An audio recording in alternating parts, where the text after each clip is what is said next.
Hello, Bacho. Let's read the given question. The question says a small block of mass 20 kg rests on a bigger block of mass 30 kg which lies on a smooth horizontal plane. Initially, the whole system is at rest. The coefficient of friction between the blocks is 0.5. A horizontal force of F equals to 50 Newton is applied on the lower block. Find the work done in joule by frictional force on the upper block in T equals to 2 seconds. So, जब भी हमें ऐसे questions मिलें block over block के and we are given some friction coefficient between the blocks and the surface, so we must understand a basic concept के सबसे पहले हमें इसमें ये चेक करना होगा कि whether the force applied, जो हम force apply कर रहे हैं, it is greater than or equal to, या फिर हम कहेंगे less than or equals to F limiting है. If this is the case, so we can say the block, both the block will move together. अभी हम discuss करेंगे properly क्या है ये, बट ये जो कंडीशन है ये हमें ध्यान में रखनी है कि we need to first check के whether this two block on application of force will move together और नॉट. ठीक है, सो ये कंडीशन है कि दे विल मूव टुगेदर.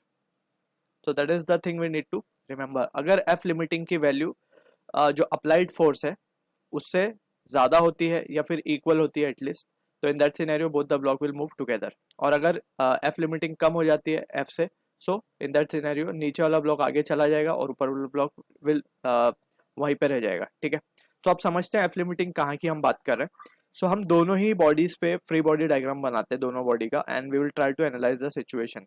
तो हम सबसे पहले ले रहे हैं 20 kg का ब्लॉक.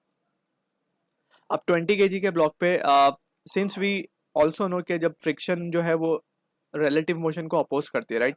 सो जब ये ब्लॉक हम आगे की तरफ इसको खींचेंगे एफ से, ठीक है ना, सॉरी नीचे वाले ब्लॉक को की तो बात नहीं कर रहे अभी हम, फिलहाल ऊपर वाले की कर रहे हैं. जब नीचे वाले को हम आगे खींचेंगे, ठीक है, सो ऊपर वाला ब्लॉक जो है नीचे वाले को मीन्स पीछे जाता हुआ लगेगा.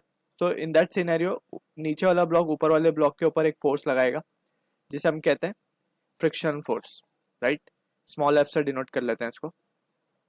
अब ये फोर्स लग रही है इसके ऊपर, और we can see this is the only force that is acting on this block. Clearly हम देख सकते हैं कि यही फोर्स सिर्फ इसके ऊपर लगेगी जो कि आगे के डायरेक्शन में होगी. अब यही फोर्स को हम कह रहे हैं लिमिटिंग फोर्स या लिमिटिंग फ्रिक्शन. जहाँ पे हमने लिखा है ये एफ लिमिटिंग, ये यही फोर्स है, राइट. हमें इसे ही चेक करना होगा कि इसकी वैल्यू क्या आती है compare to that capital F. ठीक, अब ये वैल्यू लिमिटिंग है क्योंकि ये सेल्फ एडजस्टिंग फोर्स है. और लिमिटिंग वैल्यू का जो हम फ्रिक्शन का फॉर्मूला लिखते हैं वो क्या लिखते हैं एफ लिमिटिंग का, it is mu into N, that is coefficient of static friction into the normal reaction, right. अब नॉर्मल रिएक्शन को सरफेस से अगर हम देखें, सो सरफेस पे वर्टिकल मोशन तो है नहीं, सो नॉर्मल रिएक्शन जो उसको ब्लॉक नीचे वाला ऊपर वाले पे ब्लॉक लगा रहा होगा, लेट्स से एन.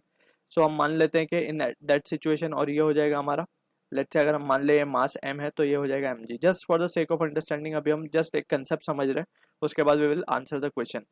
अब ये बात हो गई एफ लिमिटिंग की. यही वैल्यू को हमें चेक करना है whether it is coming out to be greater than और equal to this capital F. अगर ये ऐसा होता है so both the block will move together. अगर ऐसा नहीं होता तो both the block will not move together. ठीक है, कैपिटल एफ की वैल्यू अगर लिमिटिंग वैल्यू से कम हुई तो कोई परेशानी है ही नहीं, जैसे हमने यहाँ पे डिस्कस कर लिया है रिलेशन. ठीक है ना, तो हमें ये पता होना चाहिए कि एफ लिमिटिंग हम किसका निकालेंगे, उस ब्लॉक का जिसपे फोर्स नहीं लग रही. दैट वी नीड टू, यहाँ पे हम थोड़ा सा इसको चीज़ों को याद रख सकते हैं कि हमें एफ लिमिटिंग वो ब्लॉक पे निकालना है जहाँ पे एक्चुअल फोर्स नहीं लग रही. तो ये ब्लॉक था, हमने निकाल लिया इस पे एफ लिमिटिंग. अब हम चेक करेंगे जो एफ लिमिटिंग की वैल्यू आ रही है, यानी कि यहाँ से हम एक्सेलरेशन निकाल सकते हैं, ए लिमिटिंग निकाल सकते हैं. बेसिकली जो भी वैल्यू आएगी ए लिमिटिंग की we will substitute in the lower block का इक्वेशन. अब लोअर ब्लॉक की हम जब बात करेंगे सो इसका भी हम एफ बी डी देख लेते हैं. ये 30 kg का ब्लॉक है, इसके ऊपर एक फोर्स यहाँ लग रही है. अब ये फोर्स लग रही है और वी कैन से जब ये आगे बढ़ेगा तो सरफेस के रिस्पेक्ट में ये ब्लॉक आगे बढ़ रहा है तो सरफेस पीछे छूट रहा है. तो बेसिकली वी कैन से कि जो सरफेस है इस ब्लॉक के ऊपर एक पीछे की तरफ फोर्स लगाएगा, राइट. क्योंकि सरफेस के रिस्पेक्ट में ब्लॉक आगे जा रहा है तो वो उसको पीछे खींचेगा. So that is what the force, यहाँ पे हम लिखेंगे फ्रिक्शन फोर्स. और ऊपर वाले ब्लॉक के रिस्पेक्ट में नीचे वाला ब्लॉक आगे जा रहा है, राइट. सो ऊपर वाला ब्लॉक नीचे वाले ब्लॉक पे अगेन एक फोर्स लगाएगा पीछे के डायरेक्शन में, राइट. सो यहाँ पे हम देख सकते हैं जब हम लिखेंगे कैपिटल, जब इसका इक्वेशन लिखेंगे और हम क्या करेंगे, ये जो ए लिमिटिंग या फिर ए मैक्स हम कह देते हैं इसको, इसको ही हम ए मैक्स कह देते हैं. जो मैक्सिमम एक्सेलरेशन है वो हम इस ब्लॉक के ऊपर लगा देंगे और हम चेक करेंगे कि एफ की वैल्यू क्या आ रही है हमें, राइट. अगर f की वैल्यू ये कंडीशन को सेटिस्फाई करती है तो block will move together, else they will not move together, ठीक है। So these are the few important point regarding block over block problem that we need to clear with. And ये दोनों ही value हमारी क्या होंगी, लिमिटिंग वैल्यू होंगी, वो हम चेक कर सकते हैं, ठीक है। तो these are the few important point that we need to be clear with, ठीक है। अब हम बात करते हैं हमारे एक्चुअल क्वेश्चन की। सो एक्चुअल क्वेश्चन में हम पहले देखते हैं कि whether the block is moving together और नॉट, राइट। तो अगर दोनों ब्लॉक साथ में चल रहे हैं तो उसके लिए हमें क्या करना पड़ेगा, जैसे हमने यहाँ पे डिस्कस किया सेम सिनेरियो है। 20 kg को हम डिस्कस करेंगे, 20 kg के ब्लॉक के ऊपर क्या क्या फोर्सेस लग रही होंगी। सो एक फोर्स लग रही होगी एफ लिमिटिंग, जो कि हमें वैल्यू निकालनी है। एफ लिमिटिंग को हम क्या लिख सकते हैं, म्यू इंटू एम जी। तो एफ लिमिटिंग की जो वैल्यू आएगी हमारे पास, F limiting will comes out to be mu into m into g. G को फिलहाल के लिए हम ले लेते हैं for the sake of calculation, हम इसे 10 मान लेते हैं, राइट। दिया तो क्वेश्चन में नहीं है कि कितना लेना है, so we will take for calculation purpose को हम 10 ले लेते हैं, राइट। सो यहाँ पे म्यू की वैल्यू हमें गिवन है 0.5 इंटू